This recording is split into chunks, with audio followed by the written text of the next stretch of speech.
All right.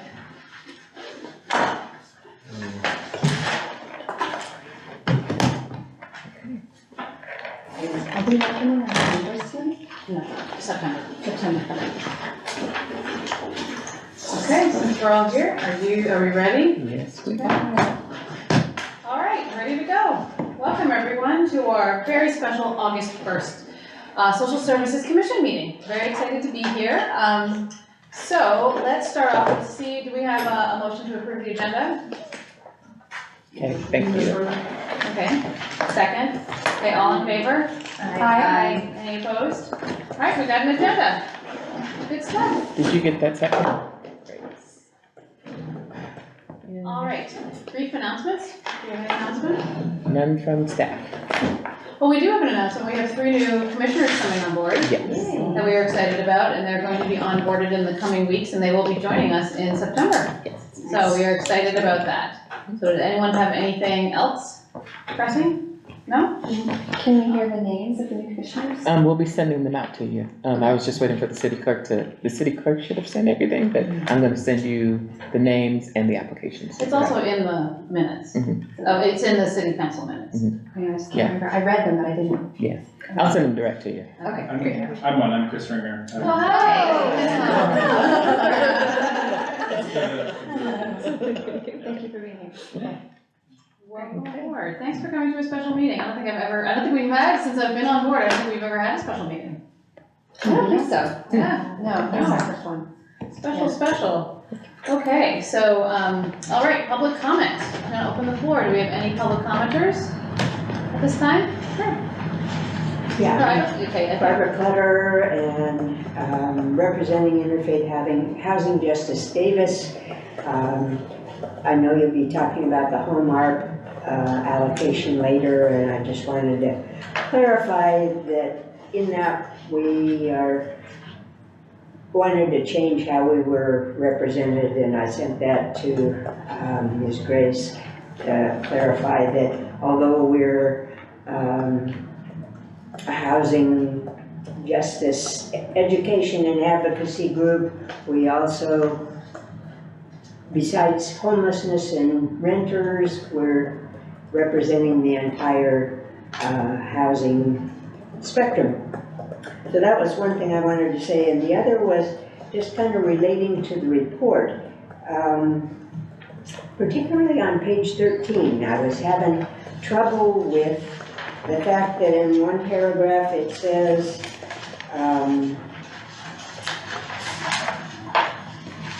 that the number of beds available to homeless populations appears to exceed the counted numbers for Yolo County, 1033 versus 860. But then in the same sentence it says, and there seems to be an extreme shortage on the available units for homeless populations. So I didn't really understand how that all went together and what was trying to be said. So that, and the fact that it was hard to tell from the numbers whether you were talking about YOLO area or YOLO region, I think is the way it was phrased, or Davis. And I think if we want to track them in the future, it would be helpful to really have what the Davis numbers are so that we know going forward whether it's getting better or worse. Thank you. Thank you. All right, do we have any other public commenters? All right, seeing no public commenters, let's keep it moving. Okay. Looking forward to this, talking about our home ARP allocation plan. Okay. You're up. Huh? You're up. Oh, okay. You're up, yeah. Well, good evening. I'm excited to talk about the home ARP allocation plan. We've put in quite a bit of work since April, doing the research to support the entire report. So just to kind of respond to the commenters' questions, real quick, it should have said the City of Davis. So that was a mistake. So in that needs analysis, that's looking at the entire Yolo region versus the city of Davis. So it appears that the number of beds are greater than the number of homeless in the city of Davis, but the numbers that are readily available support the entire region, not just the city of Davis. So that's what that comment's supposed to indicate. So with that being said, home art allocation, well, the home art dollars are intended to support 4 qualifying populations. And those qualifying populations are outlined beginning on page 7, which is, it goes into the definition of homeless, and then that's just a general overview of what homelessness is in that first qualifying population. The second qualifying population is those that are at risk of homelessness. The third population are those that are fleeing domestic violence, dating violence, sexual assault, stalking, or human trafficking. And the fourth population are those that are just considered others. So in the, one of the initial aspects of the research required taking a survey from all these stakeholders throughout the community. We did a broad-based reach to all the stakeholders throughout the Yolo region. As you know, there are some cross-servicing throughout the region, so they don't just service Davis, they service other cities within the county of Yolo. So we reached out with a survey. I would have liked to have seen a lot more responses to the survey. I didn't get that many responses to the survey. I think, I believe we got 9 responses. One being the continuum of care, one being the housing authority. So those were important to get. But with respect to a lot of the other stakeholders within the community, we didn't get that much response. That's what I want to say before I go to the good part. Just want to kind of do an overview on some of the data. On page 14, that chart is a state-driven data chart, and it's the information is supported with the information the continuum of care feeds into the state of California.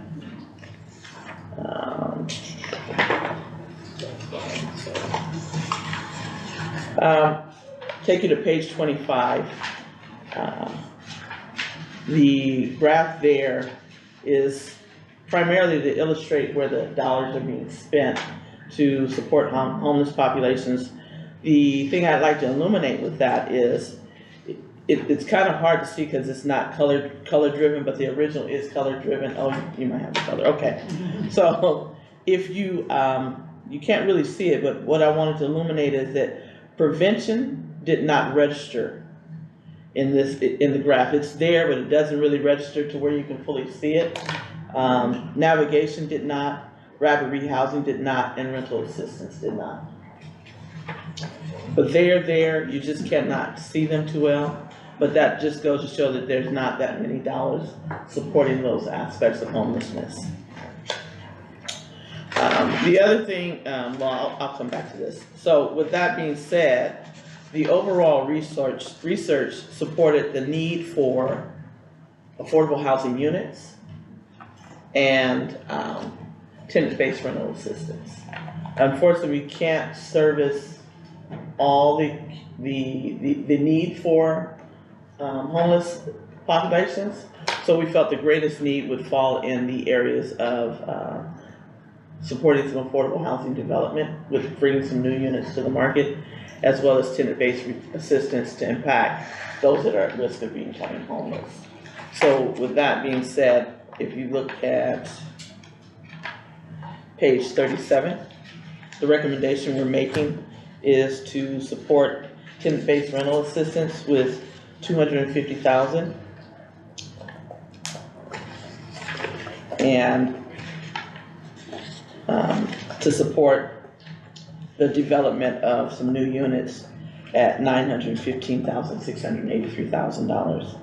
And then the remaining allocation would be to support the administrative aspects of the programs.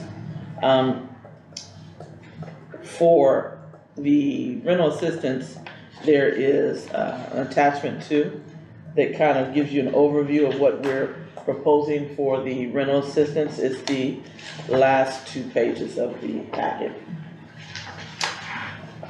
So we wanted to limit it to certain income areas. We wanted to target certain, you don't have I it. don't think we have it. You should have it, it's separate. It's like this. This, Oh, yeah. yeah, What Separate page? one. no, it's a Separate, yeah, I different. saw Do you it have it? on Yeah. email. Pass that down. There you go. Thank you.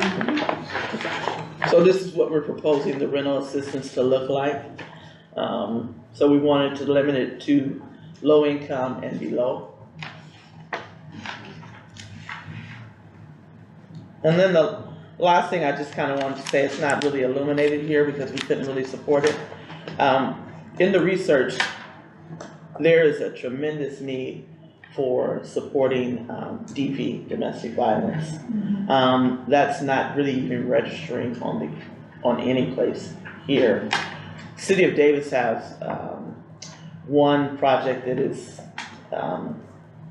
specializes in it, but that seems to be the only stakeholder that is supporting domestic violence in this region. So that's something moving forward our department really wants to look at. But that is what I have.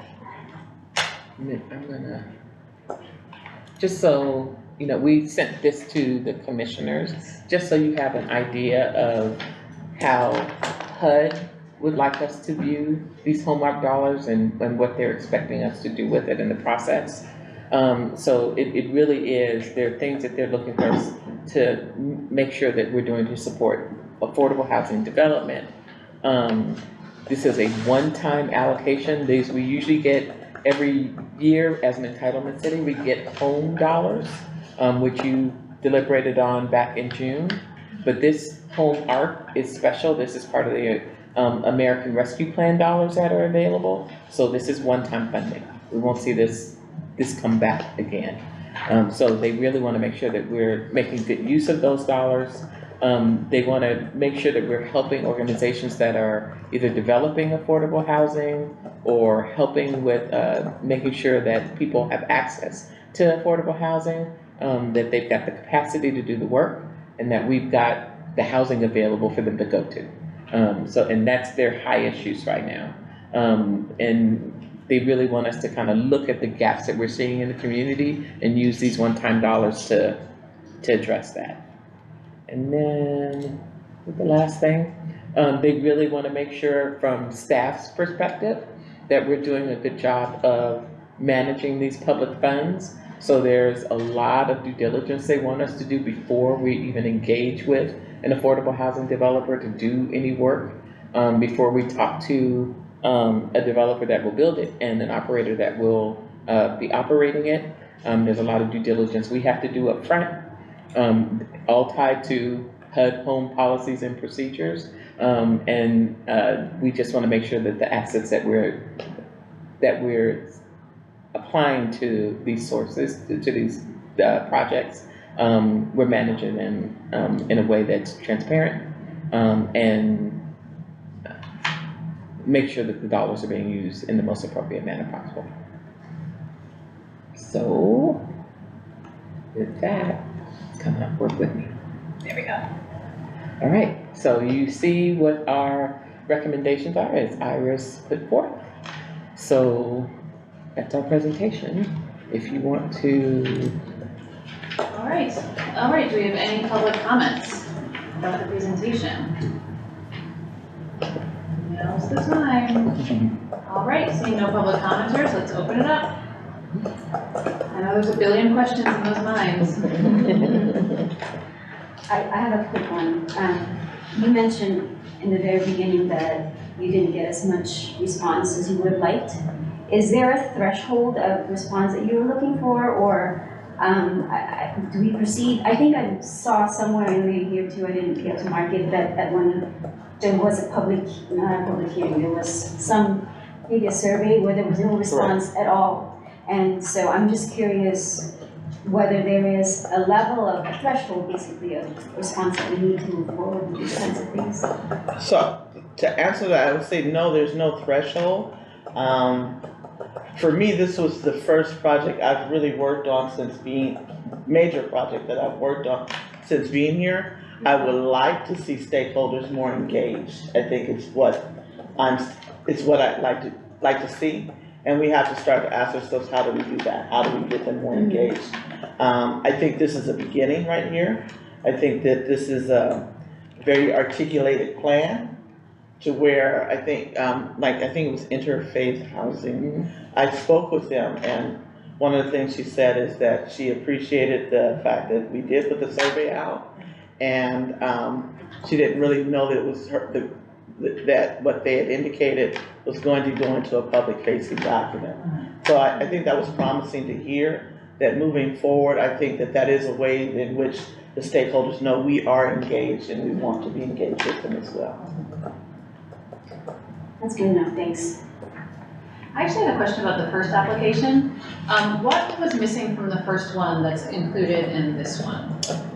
So, one of the things about HUD likes to make sure that what you say is very well articulated to what you're proposing to do. I think we mixed the mark in the first application with attaching what our research showed to what we wanted to do. So it's one thing to say, okay, I want to go build affordable housing, but you have to support that with what the research shows. So I think this time around, we've really articulated what the research shows and how we're going to spend the dollars. Great.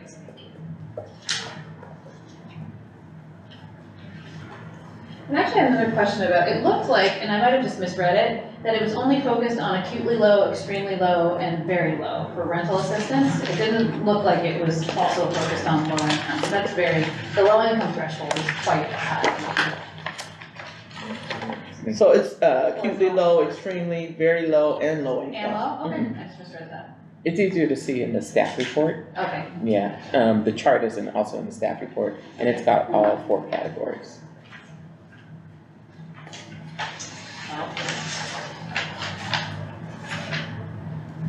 Do we have thoughts about the affordable housing, about where the dollars would go? So, Or is that not public? we are looking at Pacifico. We want to work with the county. The county has an HSP program that supports those that are just, that they're trying to stabilize in providing temporary housing. So we want to support that program with developing the other 2 buildings as permanent supportive housing. And we want to look at another lot next to Paul's Place for additional temporary supportive housing. Will you speak to why we want to use, why we like to do the RFP, an RFP process to kind of look at that? Okay. Yeah. So we are looking at doing an RFP, and we feel like now is the perfect time to be able to use these dollars to kind of support a developer to come in and help them with infrastructure dollars so that they can go out and be competitive with tax credit as well as other public fundings to support the development of the project. We feel that in order to make it, to maximize the benefit, it would be nice to throw in another property. So we would do it in a 3-phase kind of thing. We would work, the first phase would be the units that the county needs for the HSP program. We would not materially change the setup of the buildings right now. They're more dormitory style, so those first 2 buildings would be dormitory style. The second phase would be the other 2 buildings on that property site, that we would make those more studio units with a small bedroom. And then on the third phase, it would be the building next to Paul's Place and developing units that will support both transitional as well as permanent supportive housing units with some level of care to support the, SMI, SUD Yes. population. Really, these ARP dollars allow us to leverage other funds. And right now, there are a number of sources of other funds that are out there. This helps us to attract developers to say, cities got skin in the game. And the county, also with the funding that they're receiving, they put money into the pot. Yes. It just makes the project more attractive. And then we can go to an affordable housing developer that's got the experience of not only developing a site, but also operating a site, which are the two things that we really need to happen. We don't want to just have it built and say, great, we've got this building. Now who's gonna run the programs here? You know, having the county as a partner is a huge benefit for the two buildings that they'll be operating with their existing program. And then having those people graduate from that program and then move right next door to a source of permanent housing just makes the whole site more attractive. And we can potentially keep that site as a family-oriented site. And then we can also look at another location, which is also attractive to a developer, which helps with them with their, Creates the yeah. economies of scale. Yes, so it helps with that, it just really makes this more attractive. So having these funds to kind of launch that approach makes a really big difference.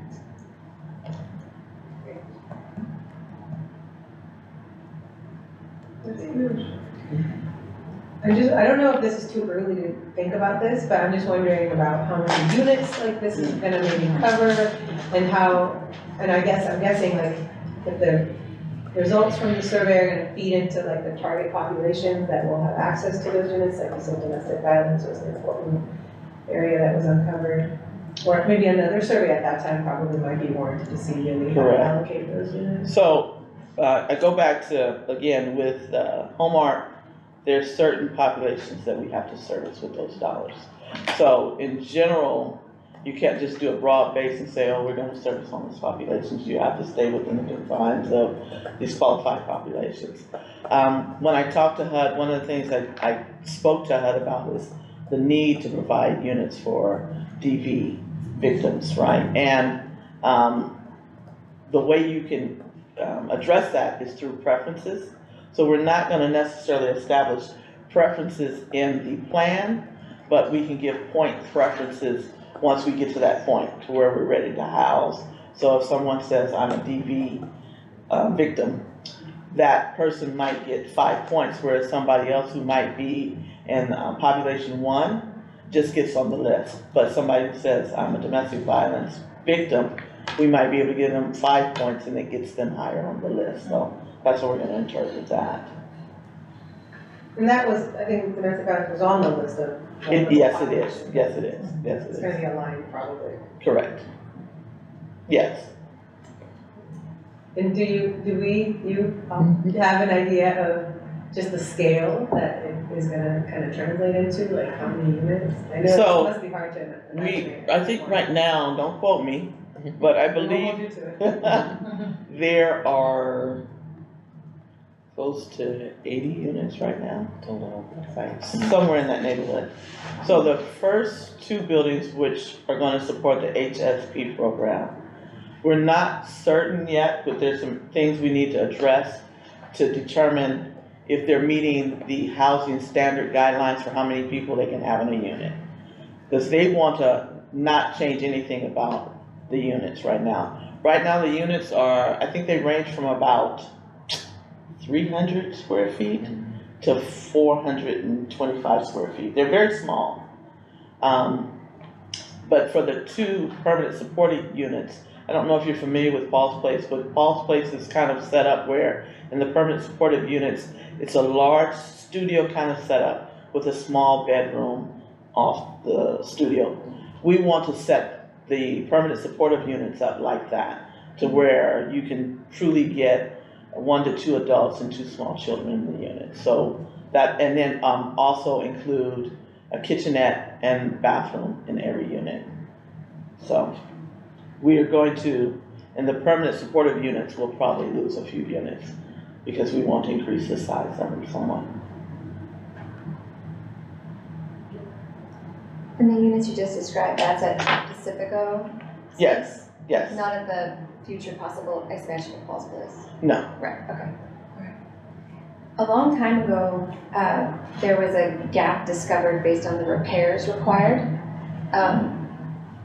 And does this money go towards the repairs of the building or towards, the units themselves? so in the, excuse me, in And the I know discussion. they're kind of the same. So in the discussions that we've had, in previous discussions, the reason we came to this conclusion that it would be better to do it this way is because they were talking about just kind of patching up the building. And when you start talking about patching up, you're talking, you could be talking $3 million. And the thought was, why take that money and spend it that way when we could support a developer with local funds to bring about a total renovation or rehabilitation to the project. So, no, it would be a total, rehabilitation project, so that basically you're getting a brand new building. Even with the units that will support the housing support program, that's the design. We just wouldn't materially change the dormitory style of the building for those two buildings, I'm sorry. Okay, so this would be the starter money for a longer-term partnership Correct. with a third partner Correct. and also Health and Human Services from Yolo County. Hopefully, yes. Okay. So what happens is when you go out and you compete for public facing dollars, most entities like to see that your local public agency has some kind of dollars in the project too. So what this does is it hedges those local dollars for the opportunity for a developer to compete for other public funds as well as tax credit. Mhm.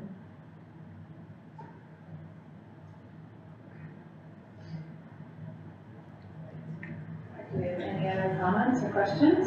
So how do we determine the allocation of the funds? How do we determine that the tenant-based assistance would be 250 and then some amount for the other one? So if you look at, Staff reported figures. let's see what page, it's really, unfortunately, it's not much. Page 3. What page is it? Page 3. Staff recommended, there's a chart that says staff recommended use of Hallmark funds, and it's on page 3 of the staff report. She's asking how did we come to that dollar amount? Yeah, and doesn't that, is that it for this? No, she's asking about this right here. So what I did is, I'm trying to find what page I'm looking for. So part of the consideration was, if you look at page 20, And this is on the plan.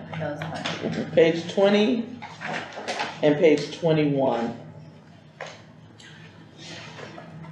I kind of looked at, so if you look at halfway down, says at risk of homelessness, gaps analysis.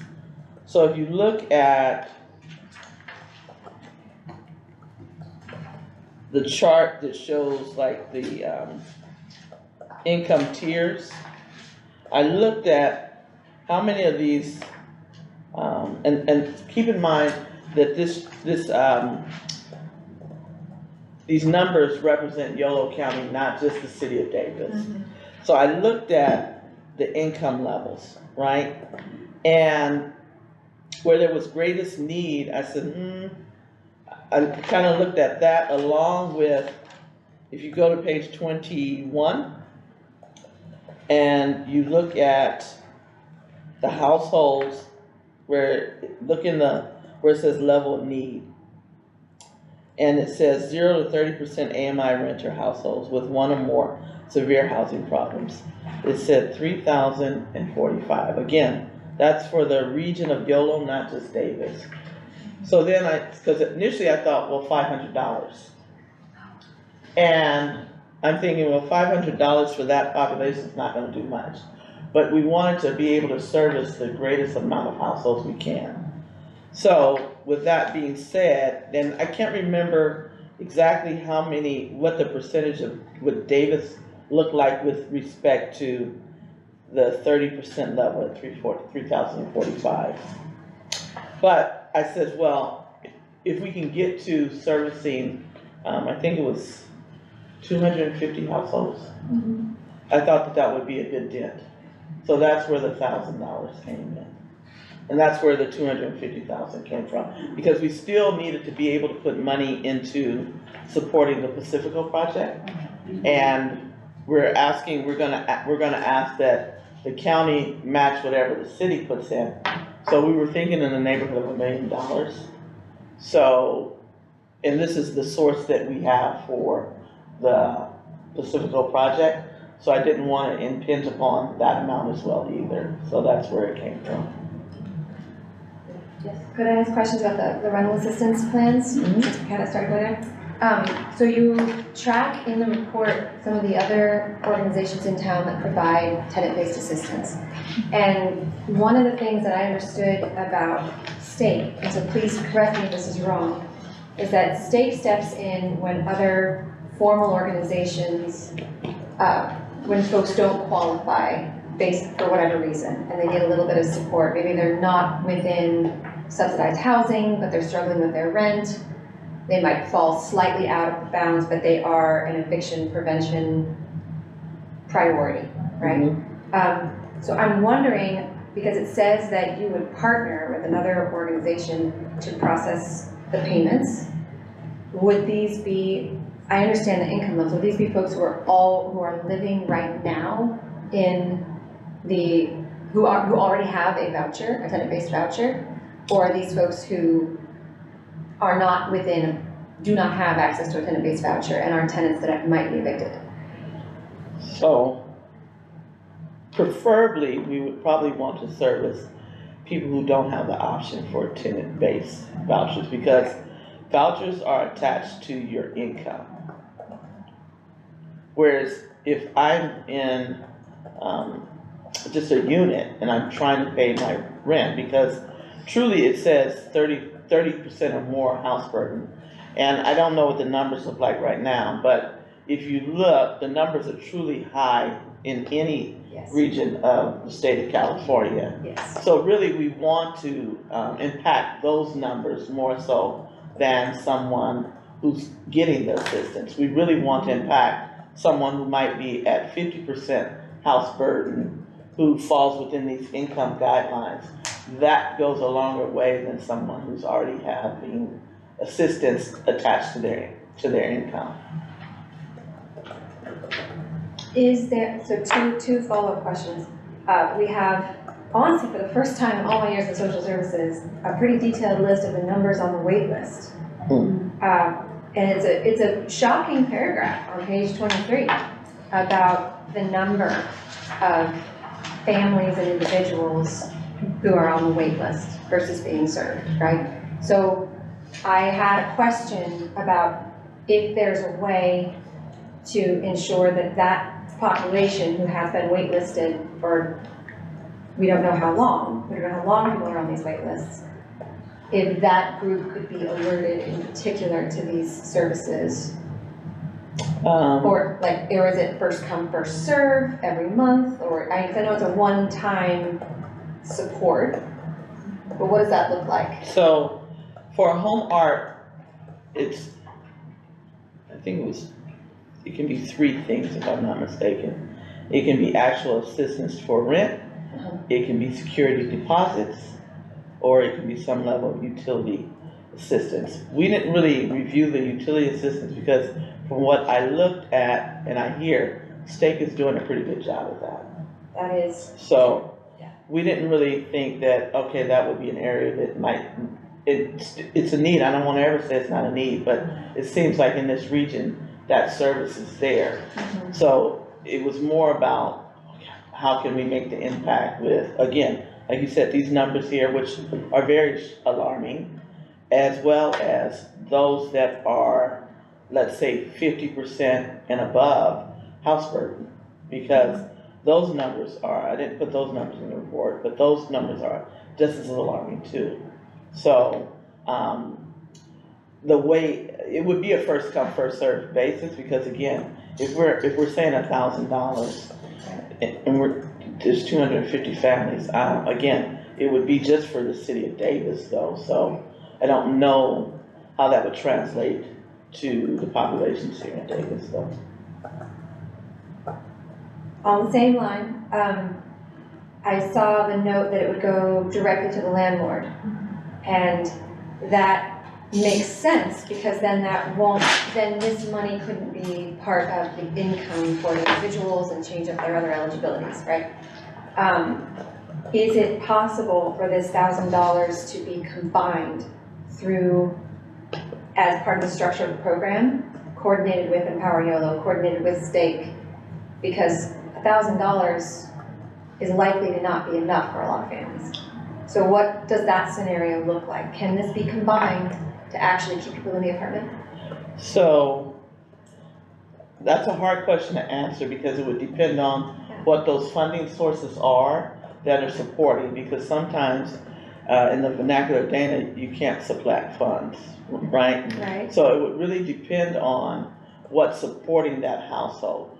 There's not, so for home art, if they, let's say for example, I believe if they are receiving a voucher, I don't think you might not be able to use these funds, because that's a HUD-based product. So that would be probably on a case-by-case basis to determine that we're not overriding some regulation that says it can't be done. Mm-hmm. Okay. Okay. But in general, I don't see a reason why it couldn't happen. Right, because we know that the agencies that are not using federal dollars right now, such as Stake and Empower YOLO, often coordinate in order to meet those needs. And so I was wondering if this could fit into their network of coordination for people. Okay. All right. Is there more questions? I could pause for a minute. Go ahead, Jean. I have a question about Yeah. Pacifico. So if it is, the program that exists now is county funded, and if we made contributions to the city, are there any assurances that a certain ratio of participants get to be Davis participants, or is it just? That's a good question. So, in the eye of the thought of the program, again, I can imagine when we get to that point, there's gonna be a lot of demand, right? So if the HSP participants are not at a point where they're ready to transition into permanent supportive housing, there's gonna be a wait list. And I can imagine that wait list is gonna happen before the project's finished. So it would be in order of that wait list, and we're not gonna just say the wait list is segregated to people who are part of the HSP program. Of course, it should be Davis residents. That gives you priority, right, if you're a Davis resident. But once we get ready to house the units, it would come in the order of where you sit on the wait list. So generally speaking, when you, like, I'll use Bretton Woods as an example right now, it's in the distance.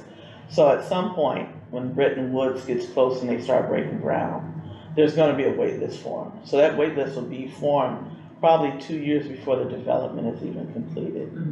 And at that point, once they get ready to start housing the units, you'll go in the order of the wait list. So people will get preferences, we talked about preferences, that will put them, like, let's say you came up today and you're just under the general umbrella. So you're number one on the wait list. But let's say tomorrow somebody comes up and they're homeless but they're domestic violence, and we decided we're gonna give a domestic violence victim 5 points, then that person becomes number one, okay? I have more questions about the rental eligibility. Okay, so can the money, I'm sorry I'm asking so many scenario questions, but here's another one. So landlord, that you offer the $1,000 to pay the arrears, and landlord says we're still evicting them.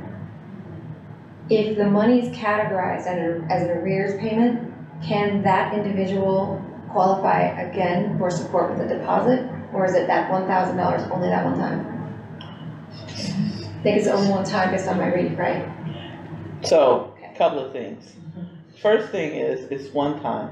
Yeah. Second thing is, and before we get to that, we haven't really edged it all out, but I would think that there should be some kind of agreement with the landlord that they won't evict. If you're going to accept the funds, there should be some kind of agreement with the landlord. It's just like the rental assistance program that the state offered, right? If you accept the funds, then you will not, there should be some kind of agreement that you won't evict for a certain period of time. We just haven't gotten to the Right. minutia of how the program's gonna work yet. So in the rapid rehousing, because at this point, I know you're going through a third party, but could that third party also assist with letting people know which landlords will accept folks and get that list going of, we have a friendly landlord that we've worked with before that will accept this type of payment? Is that something that we can add to our repertoire of supports? So I'm a landlord. This third party calls me and says, will you accept this payment? And the third party says, okay, I have a landlord over here. Are we saying that we're gonna give that landlord preference over some, okay. No, just that it's so difficult to find a landlord that will take folks who match this profile. Okay. And it may have background where an eviction in the past, or a member of the family who had an eviction in the past, right? Then it's even more difficult to get in the door. If you don't have the 3 times the income required, or you can't pay the application fee, which I was wondering about, because the deposit's listed, there's all kinds of other associated fees. Can those be considered part of the deposit? I would have to go look at the regulations, Yeah. but generally speaking, they're not. Right, I think that's right. So I think my question was, if we have a network within the Yola region, we know these landlords, they trust us that we'll provide the money, and they, I guess, because a one-time payment's only get you so far. So I'm wondering about how this contributes to the safety network in the community of the agencies that are already working.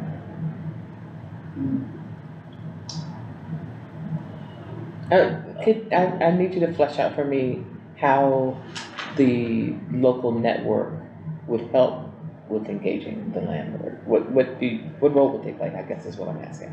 So this will be, take it with a grain of salt, because I'm not a member of those Yeah, agencies, right? So I can't represent any specific agency or Yes, say this is how they do absolutely. it. But my understanding is, a client will call, they will have a need, they will see if they can meet that need within their agency dollars and within how that purposes are defined. If they can't, they'll call up their friend at another agency, we'll say contact, another professional, and say, we have this client that has this need, we've already met the threshold, we can't meet their need, can you, right?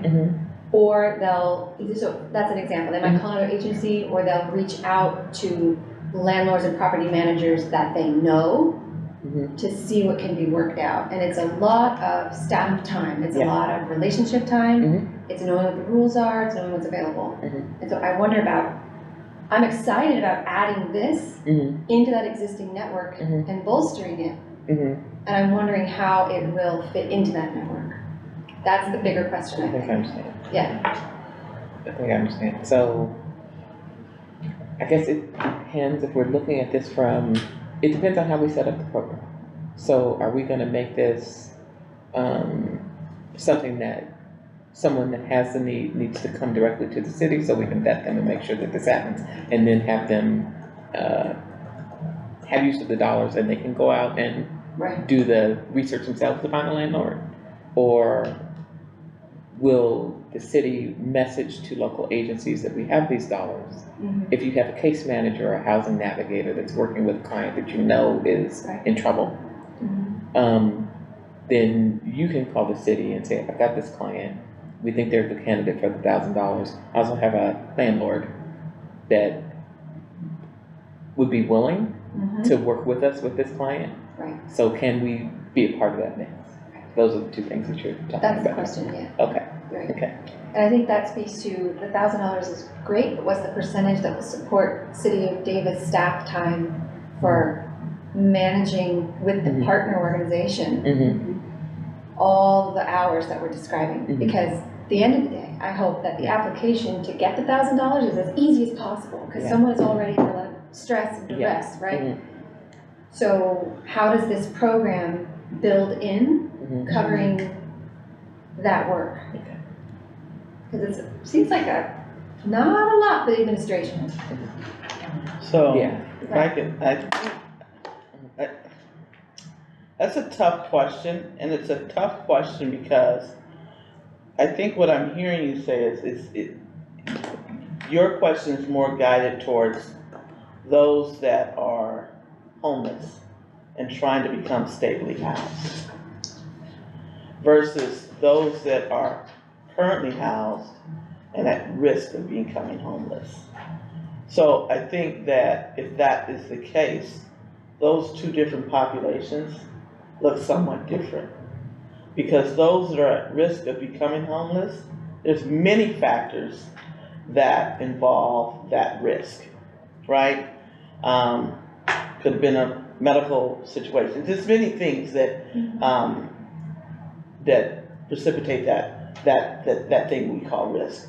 Versus those that are already homeless who are trying to get themselves stabilized again. So if I'm in that bucket, this $1,000, unfortunately, is just a drop in the bucket. Yeah. And probably is not gonna do too much in the inroads of getting them stabilized versus someone who might have had some level of emergency or just lost a job or someone along those lines. The $1,000 is going, even though it's still a drop in the bucket, it can do more to stabilize that population than the other population. So I think that when you're asking that question, that really is gonna really depend on what the situation is. Yeah. The way I'm seeing it is I think that there are gonna be more people in that second bucket that come for the $1,000. Those populations that had something that impinged their moving forward, that it's just a temporary setback. I think that that's who we're really gonna be servicing with these dollars versus finding some kind of way to support that population that you're talking about. There's a definite need there, and but that need is, we would need reoccurring dollars in our operation to be able to support that need, because that population probably needs at least 6 months of assistance to stabilize them. And for $250,000, I don't think we're just gonna be able to get there. Right. But it still can help. Absolutely. And to your point, Iris, I totally agree that those are two different populations, but I'm thinking about the folks who have an automatic rental increase at the end of their Okay. lease, and their income hasn't gone up, and, Okay. right, so I'm thinking about the folks who they had their hours cut back after being sick, and they haven't been able to recover. Okay. So I'm definitely thinking about both. But, the rent's really high, as we've Yeah. thoroughly Yes. learned, so, okay, thank you. So, but in the administration of the program, it sounds like that might be that relational piece that I was getting at, of making the calls, filing the paperwork, et cetera, that may be under the budget and the capacity of the partner organization that you find, and not the city. I don't know if, Or do we not know so yet? administration and planning is usually for the entitlement that's receiving the funds, for us to kind of administer the program, to even put it out the door and to make the funds available. So Okay, they're not competitive funds that could go out to another organization to be able to support. I think what we would be looking at is, it would be communicating to our local service providers that the funding is available, letting them know that we have access to the money, and if they have clients that they'd like to recommend, we'll consider them, but it will be us developing the process and policies to how to get to it. The agencies will be able to participate by referring clients, but we would be administering how the, I think In that case, we might wanna clarify how it's Yeah, written on exactly, 37. we built it the way. Yeah, Okay. because the way that If we it's did stated right now, and I think that it might both be Yeah. true, Dana, what Mhm. you're saying, but I think it's a little bit confusing because it says for the TVRA program funds, Yeah. it's the intention of the city to collaborate with partners as contractors. So, I mean, perhaps, out of this bucket, No, so, out of it, Right. so it cuts into the 250. so so the thought was, what we would do is find a partner that is working with, those populations we're talking about right now. okay, So that the administrative piece does not have to be interpreted into what we're giving for TVRA. got it, Right, that would be the hope, is that I see. we would put out a competitive bid, they would bid, but understanding that we're not supporting the administrative piece of it, it's something that they're already doing already, and this would just be an extra benefit to be able to pass to the, To their participants, clients. their clients already, To their yes. clients. Mhm. Okay, okay, so the partner would act as the pass-through agency Correct. to the clients that are served? Correct. Okay, all right. And therefore, the administrative burden and the staffing salaries to do the work would be under the partner Correct. agency? Correct, Okay, all right. So it's basically creating a referral. agency? basically, that's Okay. absolutely what it is. All right, that clarifies it. But I think for the draft, because it says with partners as contractors, we might just wanna clarify that piece. I'm sure it would be clear in the RFP, but at this stage, if it matters for HUD, it might raise a flag. Thanks, Dana.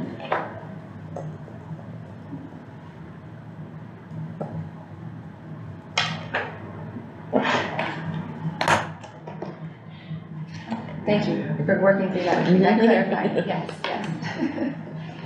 And this is one of the few prevention programs that have been funded in the county. It really is, HUD is just now coming around to the idea that maybe we need to work more in the prevention arena than they've had in the past. You know, so this is really a real opportunity for us to kind of jump into something that's really a huge need, and that we can support that dollars. Kind of in connection to what we're talking about though, I'm looking at this qualification number 4, which says, show the ability to pay future rent after the one-time assistance. I'm not to belabor the point of talking about 100,000 is just a drop in the Yeah. bucket, but I do feel like this is what we're talking about. And And when we work with agencies like state, and a lot of times the people that they're seeing are people that have had a crisis, right? Car broke down, had to fix a car, but that means I'm short rent. You know, I've got a medical emergency, something's happened that I'm struggling to make this payment. This makes that funding available to kind of restabilize people. And usually if people get that initial boost, they can restabilize. It's just the stuff that throws you completely off. It's unexpected. Well, it seems like you've identified a way to make the funds be as impactful as possible. That's good. There's like so many other needs, obviously, Yeah. that you can do so much with it. Yeah. But, you know, just thinking about how you plan to leverage the funds and really invest in infrastructure versus like social services or something like that. Will you pay for it and then, you know, the impact a little bit after it, having like a housing after this, you know, as a result, I think it's a good long-term measure.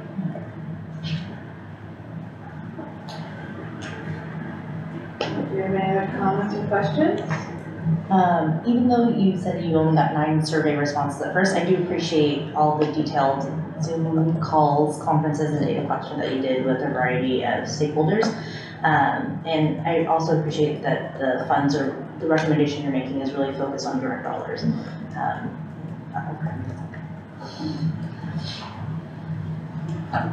I appreciate moving forward on Pacifico. It's been a long haul with Pacifico, and I'm thrilled to see something concrete. moving forward, and I'm sure we will deal with the issues that come with that as we get closer. I think a lot has changed, over the last couple of years. And people are more aware of how deep this housing crisis is, and that they're expecting their cities to take some kind of an action. Yeah. So when you see 4 buildings sitting empty and unused, it doesn't make sense to the community. So being able to move forward to do something with those, I think people are more looking at it with a more generous eye.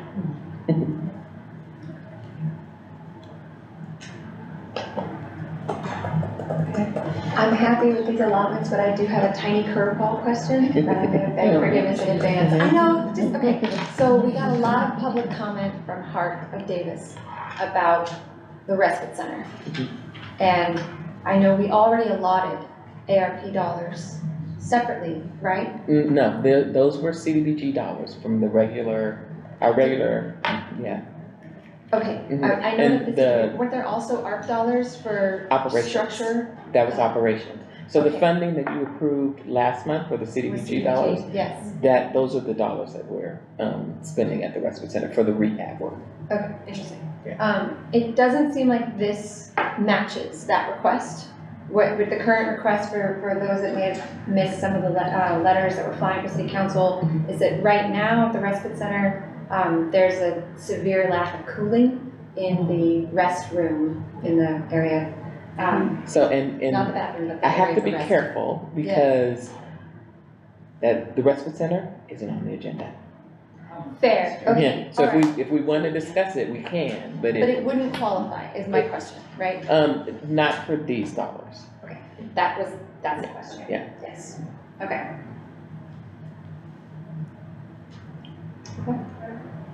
All right. Any other questions or comments?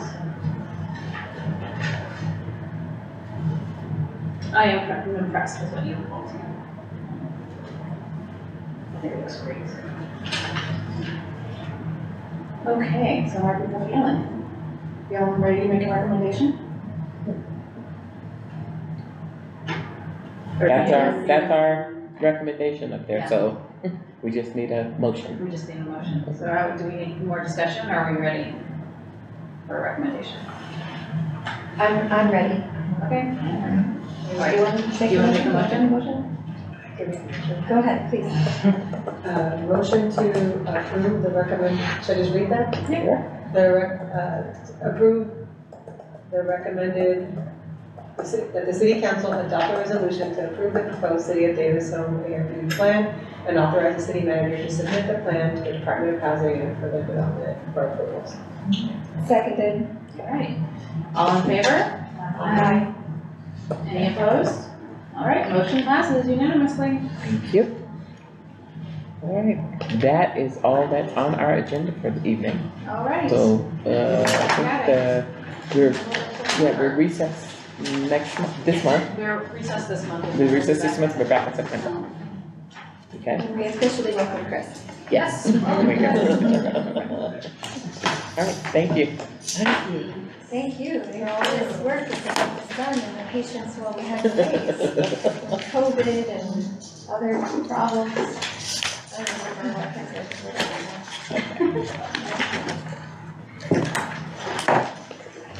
What do I do now? Barbara, thank you.